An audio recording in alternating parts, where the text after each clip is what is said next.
Hey everyone, thank you for joining me. Welcome to Thanksflicking, the Dream Warriors annual podcast event where we do one Thanksgiving movie a day leading into Thanksgiving, not on Thanksgiving.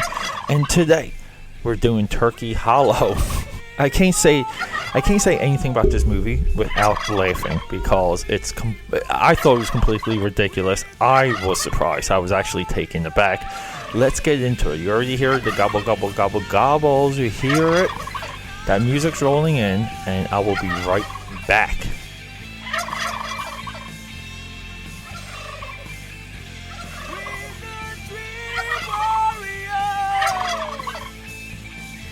If you're new here, thank you for joining me. If you're fine, it looks like day one of the Thanksflicking kind of got a little bit more traction than what I was expecting.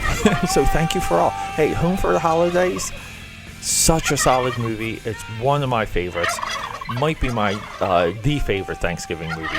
And so a couple weeks ago, I finished the 31 Days of Dread, which was a very punishing.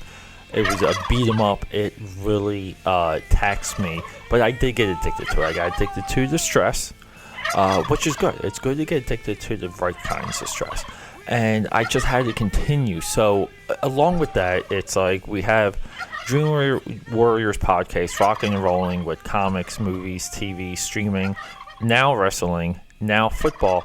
Me adding another thing was crazy, but I'm a crazy person. And look, if you don't know who I am Peter A. DeLuca. I am your host. I am your obsessive maniac. I love movies. I love it all. I love it to the point that I even criticize critics. I criticize criticism. I even get into the origin of why people don't like things, and I like to dissect it. I like to know what I could be missing, so I can be a better audience member and a better critic and a better reviewer moving forward. And that's kind of why we have Mark. We have a couple contributors. So throughout the years, we've had Mark, Chris, Sean, Heather. That's my sister, and John. And these are close friends of mine, family, and we've all collaborated to try and make Dream Warriors something a little bit more than just dudes and a lady sitting down waxing intellectual about movies. So here's the cool thing. Mark, just the other day, and we recorded a 2-hour Sylvester Stallone retrospective, kind of like going through his entire filmography, and holy crap, it took about 2 hours. It was long, but it was immensely satisfying. And afterwards, we got pizza and wings at St. Tucci's, and that was a heck of a treat. St. Tucci's off of Broad Street in Philadelphia, PA, in downtown Center City is absolutely phenomenal. I recommend it. Can't recommend it enough. And if you're new to Dream Warriors, look, we try and do content daily. We try and do content multiple times a day. That's how much we enjoy talking about everything that all of our subscribers and interactors, yes, some of you do interact. We just try and be a little bit better. Always trying to be consistent. Always trying to improve equipment, and this is where you come in. If you're listening on SoundCloud, there's a link below that can bring you to Patreon. You can start donating monthly. Every little bit helps, and something similar, it's a donation button, is on AKAPAD.com. And hey, whatever you got, hook a brother up, because we can use Mark and I are constantly going back and forth with audio and double recording. We waste some time because there's in my equipment hookup, there's a kink somewhere where we're getting feedback, and that could just be replacements. But you try not to get to that level, because you want to spend money appropriately. So look, money in Dream Warriors is always a struggle. Now within this description, below this track that you're listening to, There's my social media links. Now, you can reach out to me in all kinds of ways. Any type of retweet, any type of participation, even a direct message, definitely helps the cause, because we're trying to spread the word for Dream Warriors. And to further that, we have an Etsy store where you can purchase original artwork and creative services by yours truly. That's right, because I have a full-time job. And I have a long history in illustration and graphic design, web design. So going forward, here we are, day 2, Thanksflicking, and holy moly, we have Turkey Hollow, which was listed as a Lifetime movie, but the Wikipedia kind of says sci-fi. The artwork on Amazon Prime says Lifetime, and it is structured like a Lifetime movie, so I will say Amazon is correct over Wikipedia. Now, why Turkey Hollow? Okay, I had to take a big chug of my my Mountain Dew Kickstarter. Look, the pineapple mango Mountain Dew Kickstarter cut with water is phenomenal. So when I was collecting the list and just trying to come up with the best idea for what Thanksflicking was going to represent, and where, like, what was going to be like the origin, like what was going to be the positioning. So I went out and I kind of wanted to connect a lot of Thanksgiving to the discovery of the New World, and I went on and I started recording episodes. The day of when I sat down to do the intro episode, which was Dream Warriors 104, yeah, I completely scrapped everything and started over. So Turkey Hollow was a movie that was on a list for Thanksflicking, and it got added. So please understand that. So this movie, I literally a night ago just got done watching. 2015, so it's relatively current. And what stood out is that it's branded Jim Henson's Turkey Hollow.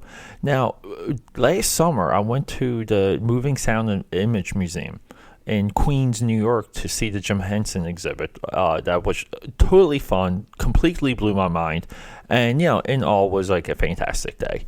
So Jim Henson, from that little field trip of mine, is still like with me, and he's never really left away. I got a couple of Jim Henson books I'm always cracking open. One of them is The Creature Shop.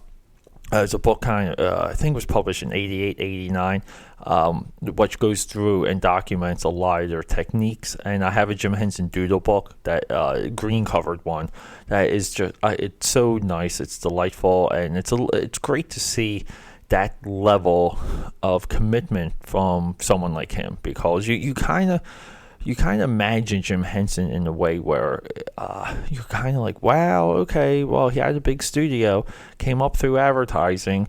Yeah, I'm sure eventually he stopped drawing and kind of focused on the business and was like a yes or no guy.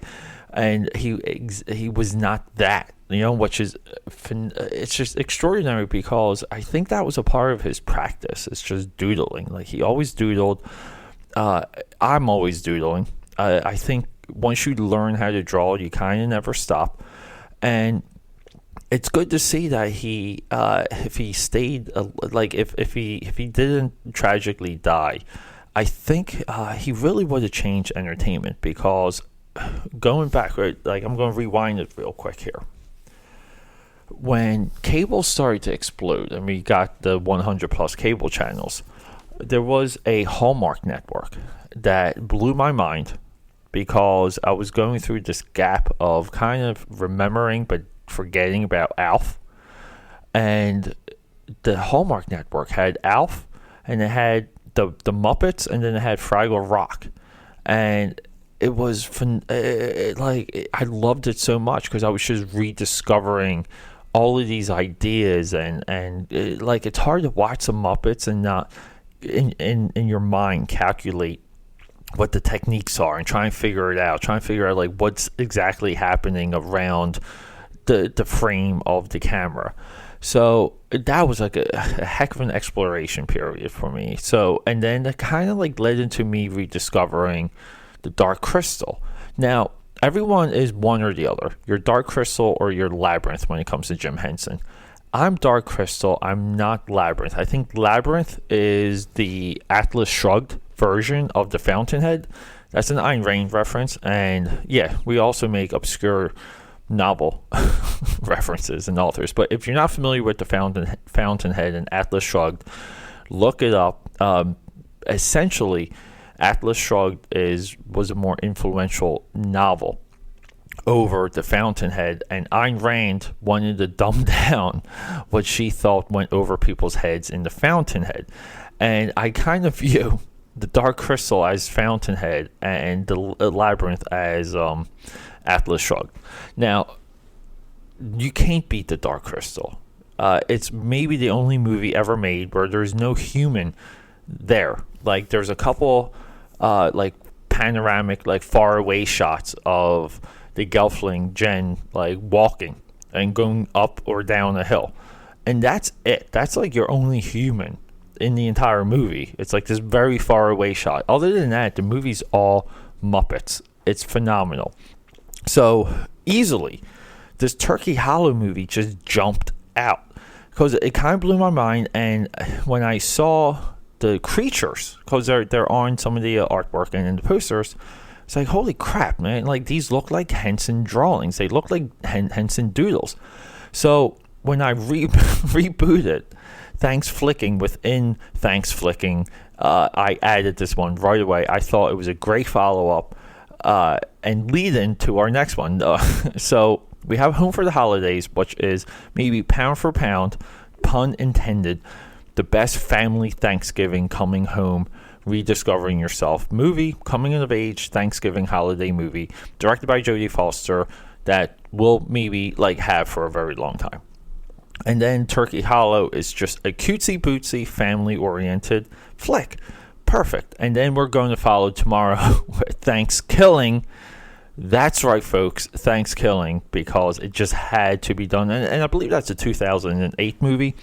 I can probably do a lecture on all of these movies so far, especially Thanksgiving, because it is just phenomenal. But yeah, so moving forward, what's the plot? Turkey Hollow is very much the same plot as Home for the Holidays.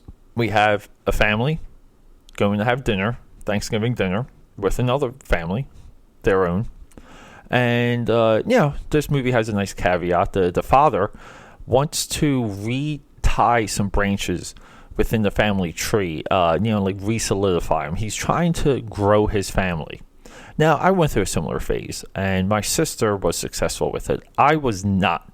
My family and my extended family splintered, and I took my mother's side as a loyal boy to a mother should do. Now, my sister's a healer. That makes her and I very different. But I side with the family that's closest to my blood. So we don't have much of an extended family anymore, shockingly. And it sucks because growing up, my God, my family just seemed huge. Like cousins on cousins and cousins and cousins. It's like endless. Now, I do believe it gets daunting because I know people who maintain big families and it's like even dating those people sometimes it's just like, oh my God, I just want to hang out with you. I don't care about your third uncle from whoever that's in town. I don't. But so this movie, it starts normal. The family hits a pit stop. There's a legend in the pit stop. Like a Bigfoot. And then we learn that the grandfather kind of like disappeared, hunting the Bigfoot creature, and had a connection with the Bigfoot creature, claimed that he saw the Bigfoot creature. And along the way, the young boy in this movie picks up from the grandfather's notebooks. And we kind of have the original title for this movie, which was, if off the top of my head, might have been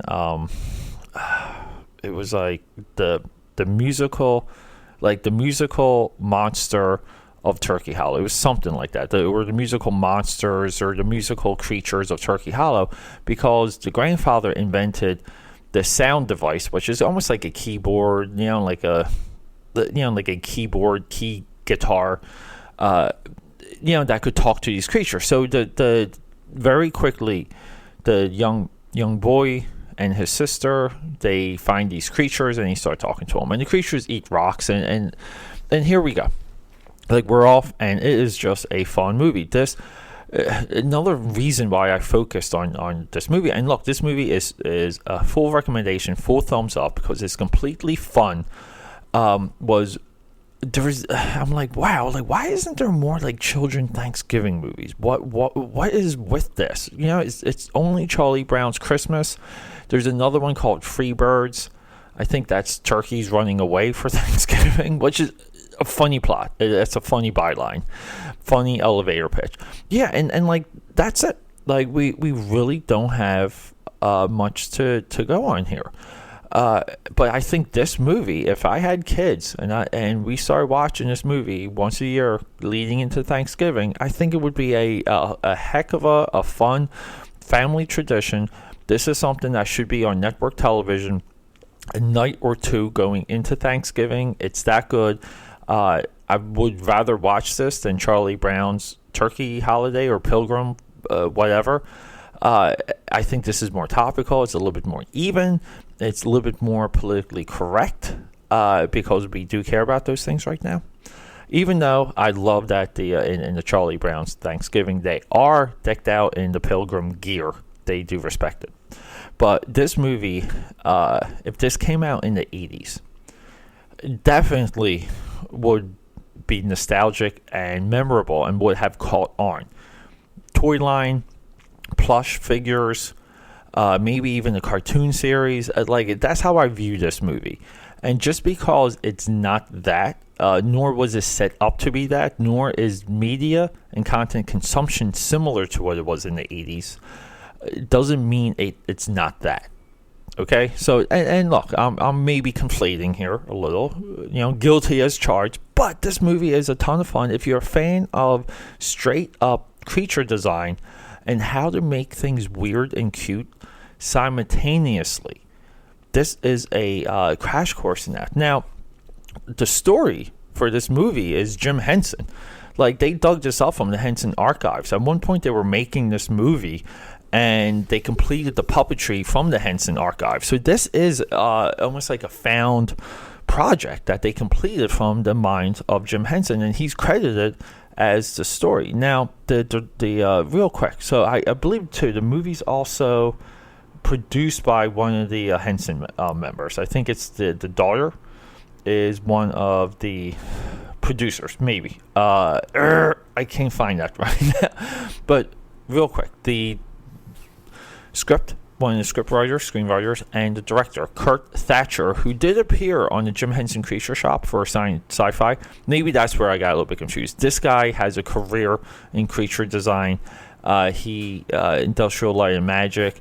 He's worked on the most recent Muppet stuff. Perfect guy to helm this movie. And look, it's a good Thanksgiving movie. It gets you in the mood, and it's funny, and it's goofy, and you can put your kids down. Now, are all adults going to be drawn to this movie? Heck no. Is it dark enough to get some of the adult, kind of like Harry and Henderson's? No. But could this movie, again, be updated through like a crowdfunder, a Kickstarter, and still use some of the concepts? Does it deserve a sequel? It 100% does. This idea should continue because I love it so much. But look, everyone, hey, do maybe what I never did.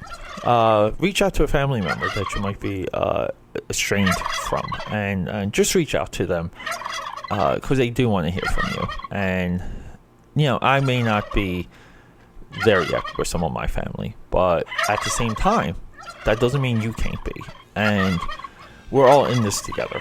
So before I go, think about doing something like that. And until then, it's the 31. No, it's not. I gotcha. It's almost like when I think about Thanksgiving, I think about the 31 Days of Dread. Because it was on my list for 2 straight years. Until tomorrow, day 3 of Thanksflicking, Thanksgiving. it's gonna be epic. You guys are gonna have to wrestle the microphone away from me because I think I can go on for an hour. But look, rock and roll, everyone. I love you. Happy Thanksgiving, and until next time, I'll talk to you.